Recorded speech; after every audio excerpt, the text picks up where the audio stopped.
رکھیں گے کہ اگر جب کمرے میں سے جا رہے ہوں گے تو چابی اپنی یہاں پر چھوڑ کر جائیں گے، تاکہ لاسٹ میں آنے والا جو حاجی ہے جو پہلے آ جائے گا وہ کاؤنٹر سے اپنی چابی اٹھائے گا اور اپنے کمرے میں چلے جائے گا، ایک دوسرے کا انتظار نہیں کریں گے۔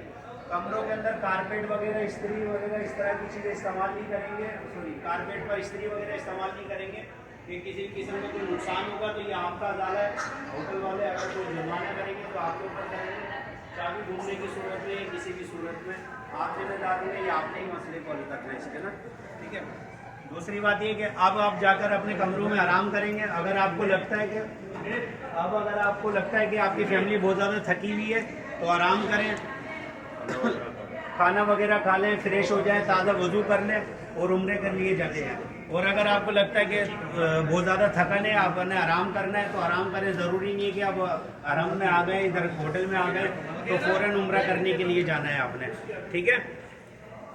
جب عمرہ کرنے کے لیے جائیں گے تو اپنے ہوٹل میں اپنے پاسپورٹ لازمی اپنے ہوٹل میں چھوڑ دیجیے گا، لگیج وغیرہ میں چھوڑ دیجیے گا پاسپورٹ وغیرہ، کہ اس کا بہتر یہ رہتا ہے کہ خدا نخواستہ پاسپورٹ اگر گم ہو گیا، حرم میں رش بہت زیادہ ہے، اگر گم ہو گیا تو پریشانی کا سبب بنے گا آپ لوگوں کے لیے۔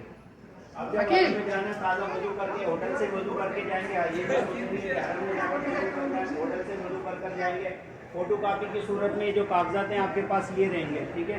یہ چھوٹے والے بیگ لازمی اپنے ساتھ لے کر چلیں گے۔ 2 گھنٹے کے بعد سب نے نیچے آنا ہے، کمرے میں آپ کو نہیں جائیں گے، اجتماعی طور پہ عمرہ کریں گے انشاءاللہ 2 گھنٹے کے بعد، ابھی کے ٹائم سے 2 گھنٹے کے بعد ساتھ چلیں گے اجتماعی طور پہ عمرہ کرنے کے لیے۔ مفتی صاحب آپ کے ساتھ ہوں گے انشاءاللہ، یہ آپ کو عمرہ کرائیں گے۔ جب نیچے آئیں گے اپنے لابی میں، خاص طور پہ خواتین کے پاس ہوٹل کے کارڈ ہونا ضروری ہے۔ اگر خدا نہ خواستہ حرم میں کوئی آگے پیچھے بچھڑ جاتا ہے، خواتین آگے پیچھے ہو جاتی ہیں یا آپ خواتین سے آگے پیچھے ہو جاتے ہیں، بچھڑ جاتے ہیں تو گھومنے کی صورت میں یہ بنے گا کہ کم سے کم 14 گھنٹے 16 گھنٹے لگتے ہیں ملنے میں، آپ بھی پریشان ہوں گے اور وہ جو گھومنے والا شخص ہے وہ بھی پریشان ہوگا۔ اس لیے بہتر یہ ہے کہ آپ کے پاس کارڈ ہونا چاہیے، کارڈ ہوگا تو بھلے پیسے ہو یا نہیں ہو، ریال ہو یا نہیں ہو، حاجی اپنے ہوٹل میں اپنے کمرے میں پہنچ جائے گا کارڈ کی صورت میں۔ کارڈ نہیں ہوتے تو پھر پریشانی کا سبب بنتا ہے کہ پھر وہ پاکستان رابطہ کیا جاتا ہے، اپنی فیملیوں سے رابطہ کیا جاتا ہے، پھر وہ عمران بھائی سے یا کسی بھی کمپنی کے آدمی سے رابطہ کریں گے، پھر ہم وہ ہمیں بتائیں گے پروسیس ہوتا ہے۔ اس لیے بہتر یہ کہ اپنا کارڈ اپنے پاس رکھیں گے، ٹھیک ہے۔ اب ہوٹل کے سامنے یلو کلر کی بس کھڑی ہوئی ہے، بس میں بیٹھنا ہے۔ بس میں بیٹھنے کے بعد یہ بس آپ کو پارکنگ میں اتار دے گی، پارکنگ میں اتریں گے، پارکنگ میں اترنے کے بعد آرام سب لوگ تو ایسا کریں گے کہ فوراً حرم کی طرف روانہ ہو جائیں گے۔ آپ نے تھوڑا سا لوکیشن سمجھنی ہے کہ گاڑی کہاں اتار رہی ہے، واپسی جب عمرہ کر کر آئیں گے ہمیں گاڑی کہاں پر ملے گی، اس میں بہت زیادہ آسانی رہے گی کہ بعد میں آنے والوں کے لیے، ورنہ نارملی آدمی کہتے ہیں کہ ہمیں تو گاڑی نہیں ملی، گاڑی تھی ہی نہیں۔ تو بہتر یہ رہتا ہے کہ ہوٹل کے اوپر ہوٹل کے نام کا گاڑی کے اوپر ہوٹل کے نام کا اسٹیکر لگا ہوا ہے، اس کو آرام سے دیکھ لیجئے۔ ہم اتر گئے، اترنے کے بعد گاڑی یہ کہاں پر کھڑی ہو رہی ہے، واپسی میں ہم جب عمرہ کر کر آئیں گے کہاں ملے گی۔ اب پارکنگ سے باہر آ گئے، پارکنگ سے باہر آنے کے بعد کلوک ٹاور پار کرا اور سامنے حرم نظر آئے گا، باب عبدالعزیز گیٹ ہوگا حرم کا۔ باب عبدالعزیز گیٹ سے حرم میں داخل ہوں گے۔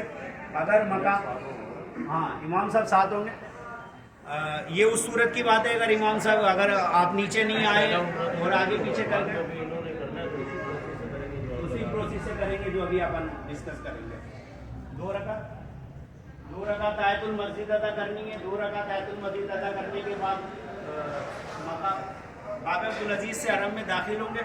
اگر کہیں پر جگہ ملتی ہے مناسب 2 رکعت آیت المسجد ادا کرنے کے بعد 2 رکعت آیت المسجد ادا کریں گے اور حجر اسود پر جائیں گے اور استلام کریں گے۔ حجر اسود پر سینہ آپ کا حجر اسود کی طرف ہو، گرین بیک لائٹ آپ کی پیٹھ جو ہے گرین لائٹ کی طرف ہو، حجر اسود سے استلام کریں گے۔ استلام کرنے کے بعد اپنا طواف شروع کریں گے۔ طواف میں سیدھے ہاتھ کا بندہ آپ کا خالی رہے گا، ٹھیک ہے۔ 7 چکر طواف کے ہوں گے، ہر چکر میں استلام کرنا ہے۔ استلام کرنے کے بعد ہم نے 7 چکر کمپلیٹ کرنے ہیں۔ 8واں استلام ہوگا۔ استلام کرنے کے بعد طواف کمپلیٹ کرنے کے بعد سیدھے ہاتھ کی طرف صحیح کا بورڈ لگا ہوا ہے، صحیح پر جانا ہے، صحیح اسٹارٹ کرنی ہے۔ صحیح کے لیے بھی یہ طریقہ کار رہے گا کہ استلام کریں گے اور استلام کرنے کے بعد صحیح اسٹارٹ کریں گے۔ جب صفا سے مروہ 1 چکر اور مروہ سے صفا 2 چکر، اس طرح سالم چکر آپ کا مروہ پہ ختم ہوگا۔ مروہ سے واپس آنا ہے صفا پر واپس صفا پر آئیں گے. صفا پر آنے کے بعد آپ نے باب عبدالعزیز گیٹ سے ہی حرم سے نکلنا ہے. 10 صفا سے آپ کی صحیح کمپلیٹ ہو جائے گی. صحیح کمپلیٹ ہونے کے بعد مردوں کا صحیح حلق کرائیں گے. جب احرام کی پابندی سے باہر آئیں گے, خواتین ایک پورے کے برابر بال کاٹیں گی تو پھر احرام کی پابندیوں سے باہر آئیں گے. اگر کوئی بچھڑ جاتا ہے, کچھ بھی XYZ کسی قسم کا مسئلہ ہوتا ہے, کسی بھی صورت میں احرام جب تک نہیں کھولیں گے, جب تک مرد حلق نہیں کروا لے اور خواتین ایک پورے کے برابر بال نہیں کاٹیں. ٹھیک ہے, اس میں بالکل احتیاط کیجیے گا. اب جب کمپلیٹ ہو گئی ہے, باب عبدالعزیز عمرہ کمپلیٹ ہو گیا, باب عبدالعزیز گیٹ سے باہر نکلیں. یہ نائی کی دکان ہے, یہ بھائی 5 ریال لیتے ہیں, ویسے حرم کے پاس جو ہے نا 10 ریال لیتے ہیں. آپ کو جہاں سے بہتر لگتا ہے وہاں سے الگ کروا لیجیے گا. باب عبدالعزیز گیٹ سے باہر نکلے, سامنے وہی راستہ آ جائے گا جس راستے سے ابھی حرم میں آپ داخل ہوئے. باب عبدالعزیز گیٹ سے پارکنگ سے ہوٹل, اور ہوٹل سے اپنا کمرہ. اس طرح پہلا دن کمپلیٹ ہوگا. زیارت کے لیے جو بھی ترتیب بنے گی وہ انشاءاللہ ہم کاشف بھائی یہاں پر موجود ہوں گے, وہ خود آپ کی رہنمائی کریں گے. ورنہ امام صاحب ہیں, کسی سے بھی پوچھ لیجیے گا آپ. ہاں, شرعی رہنمائی کے لیے اگر کسی خواتین کے حوالے سے یا مردوں کے حوالے سے کسی قسم کے کوئی مسئلے مسائل ہیں, آپ نے کوئی رہنمائی لینی ہے, مفتی صاحب سے لے سکتے ہیں. الحمدللہ اچھے انداز میں آپ کو سمجھائیں گے, اچھے انداز میں گائیڈ کریں گے. اب آپ اپنے کمروں میں جائیں, آرام کریں.